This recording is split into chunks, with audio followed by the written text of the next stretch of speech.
Chapitre 16. Madame Macmiche file un mauvais coton. Ces messieurs rentrèrent chez Marianne, où ils trouvèrent Madame Macmiche revenue de son évanouissement, mais d'une pâleur livide.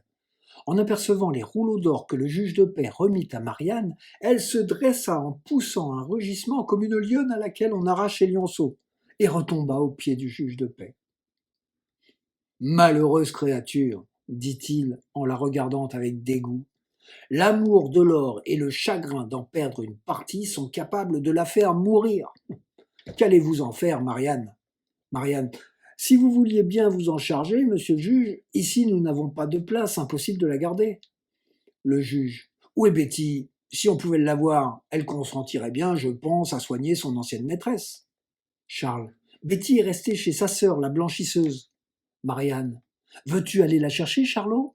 Elle s'établirait chez la cousine Macmiche.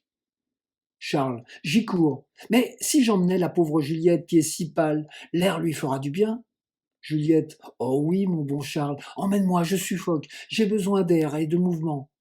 Charles passa le bras de Juliette sous le sien, et ils allèrent ensemble proposer à Betty de reprendre son service chez madame Macmiche. Betty refusa d'abord, puis elle céda aux instances de Charles et de Juliette. « Écoute, lui dit Charles, en la soignant, tu feras un acte de charité, et tu y seras bien plus agréablement, puisque nous sommes riches à présent, et tu ne manqueras de rien. D'ailleurs, si elle est trop méchante, si elle t'ennuie trop, tu t'en iras et tu viendras chez nous, ou chez ta sœur. » Ces raisons décidèrent Betty. Elle les accompagna chez Marianne. En route, ils rencontrèrent le charretier qui avait eu jadis une bataille avec madame Macmiche, et qui était resté dans le pays. Betty lui demanda de vouloir bien l'aider à transporter sa maîtresse chez elle. Il entra donc chez Marianne, pendant que Charles, qui redoutait de mettre Juliette en présence de madame Macmiche, lui proposa de continuer leur promenade en dehors du bourg. « Bien le bonjour, madame, dit le charretier en entrant. C'est-il la bourgeoise qu'il faut que je ramène chez elle ? Qu'est-ce qu'elle a donc ? Elle est blanche comme un linceul, on dirait une morte. Betty, non, elle n'est pas morte. Allez, est-ce que les méchantes gens meurent comme ça ? Le bon Dieu les conserve pour leur donner le temps du repentir, et puis pour la punition des vivants. Le charretier. Voyons, faut-il que je l'emporte ? Betty, bah oui, si vous voulez bien. Elle n'est pas lourde, je pense. Elle vit d'air, par économie. Le charretier en riant. Et si elle revient, et qu'il lui prenne l'envie de me battre, en répondez-vous ? Betty en riant aussi. Oh, moi, je ne réponds de rien, c'est à vous garer. Le charretier de même. Ah, mais dites donc, c'est que je ne voudrais pas sentir ses ongles sur ma peau. Moi, d'abord, je lâche ni une ni deux. Au premier coup de poing, je la fais rouler par terre. Betty. Ah, vous ferez comme vous voudrez, ça vous regarde. Le charretier. Bon, j'enlève le colis. Oups, j'y suis. Et madame Macmiche se trouva chargée comme un sac de farine sur le dos du charretier, ses jambes pendant par derrière, sa tête retombant sur la poitrine du charretier. Betty suivait. Ils eurent à peine fait 100 pas que le fardeau du charretier commença à s'agiter. Le charretier. « Eh, la bourgeoise, ne bougez pas ! Ben, c'est qu'elle remue comme une anguille. Sapristi ! Tenez-lui les jambes, mademoiselle Betty. Elle bat le tambour sur mes mollets à me briser les os. Allons donc, la bourgeoise. Je vais la serrer à un brin pour la faire tenir tranquille. » Il la serra si vigoureusement dans ses bras d'Hercule que madame Macmiche reprit tout à fait connaissance, et, voulant se débarrasser de l'étau qui arrêtait sa respiration, elle serra et pinça cruellement le cou du charretier. Il poussa un cri, ou plutôt un hurlement effroyable, et, ouvrant les bras, il laissa tomber la vieille ennemie sur un tas de pierres qui bordaient la route. À son tour, madame Macmiche cria de toute la force de ses poumons. « Pourquoi l'avez-vous jetée » dit Betty d'un ton de reproche. Le charretier. « Bah tiens, j'aurais voulu vous y voir. Elle m'a pincé au sang comme une enragée qu'elle est. » Betty. « Pincée ? Pas possible. » Le charretier. « Bah tenez, voyez la marque sur mon cou. » Betty. « Bah c'est ma foi vrai. Oh, elle est traître. Elle n'avait que les doigts de libre, elle s'en est servie contre vous. » Le charretier. « Je le disais bien, j'en avais comme le pressentiment. Oh, je ne m'en charge plus cette fois. Faites ce que vous voudrez, je ne la touche pas, moi. Au revoir, madame Betty. Bien fâché de vous laisser empêtrer de cette besogne. Vous ne vous en tirerez qu'en la laissant se calmer, en se roulant sur ses pierres. Tenez, Voyez comme elle s'agite. Betty, d'un air résigné. Envoyez-moi du monde, s'il vous plaît. Je vais la faire porter chez elle.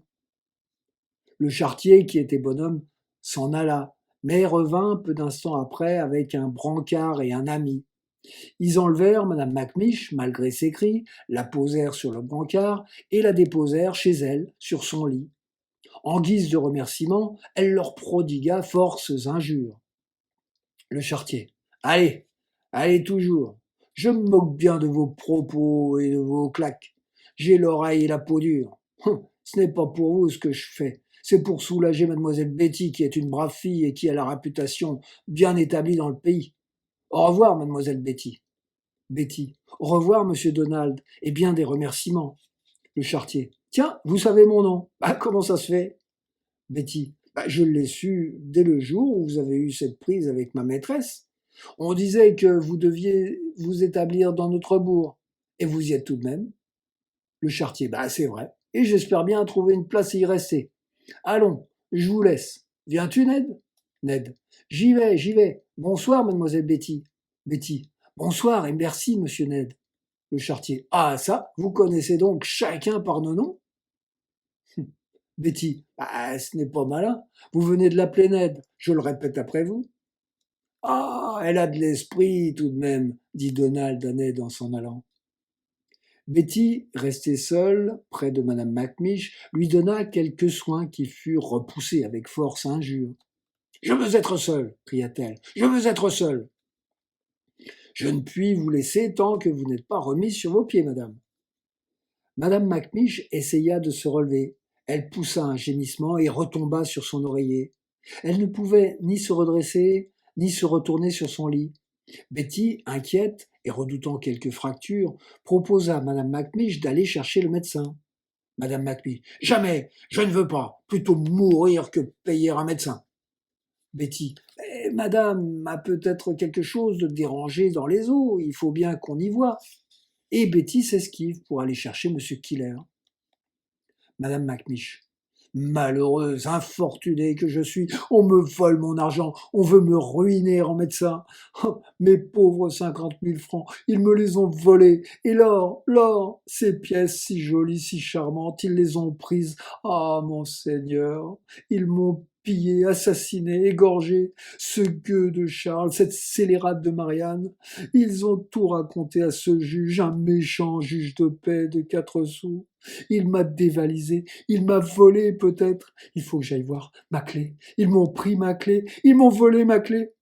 Madame Macmiche chercha encore à se lever, mais sans plus de succès que la première fois. Mon Dieu, s'écria-t-elle, éclatant en sanglots. Je ne peux pas y arriver, je ne pourrai pas ouvrir ma caisse, chérie. Je ne saurais pas ce qu'ils m'ont volé, ce qu'ils m'ont laissé.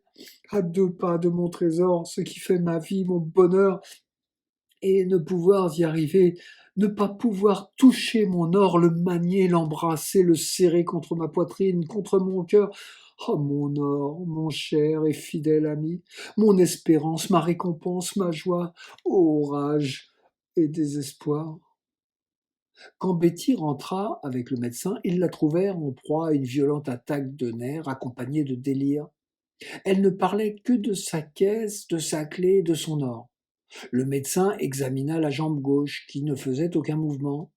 Il reconnut une fracture.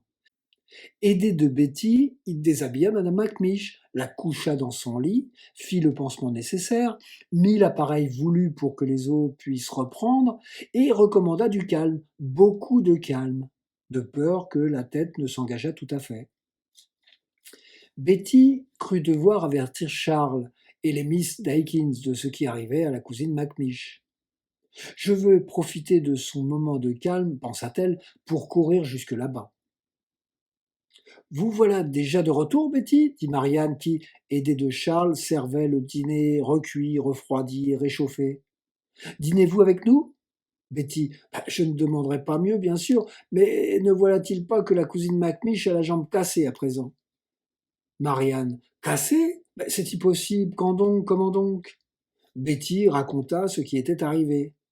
Quant au charretier, continua-t-elle, il n'est pas fautif, c'est elle qui l'a pincé. Il fallait voir comme son cou était noir. La douleur lui a fait lâcher prise et, par malheur, Elle a roulé sur les pierres, c'est là qu'elle se sera fracturée, comme dit le médecin.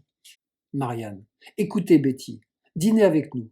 Nous avons tout juste de quoi. Le juge nous avait donné un poulet que j'ai fait rôtir, et il est un peu sec à force d'avoir attendu, mais nous sommes tous jeunes avec de bonnes dents et bon appétit. Et puis, voici une omelette pour fêter le retour de Charlot. Betty. Et Madame McNish, donc, qui est seule? Marianne. Elle n'a besoin de rien que de repos, a dit le médecin. Et vous, vous avez, comme nous tous, besoin de manger. Voyez donc, il est près de 3 heures, et nous dînons d'habitude à 1 heure. Viens, ma Juliette, tu es pâle et fatiguée. Mets-toi à table. Marianne amena et établit Juliette à sa place accoutumée, s'assit à côté et lui servit un morceau d'omelette bien chaude. Eh bien, où est Charlot? Dit Marianne en regardant de tous côtés après avoir servi Betty. Juliette. Il va revenir, m'a-t-il dit. Il nous demande de ne pas l'attendre. On ne fit plus d'observations et les convives mangèrent avec un appétit aiguisé par un retard de 2 heures.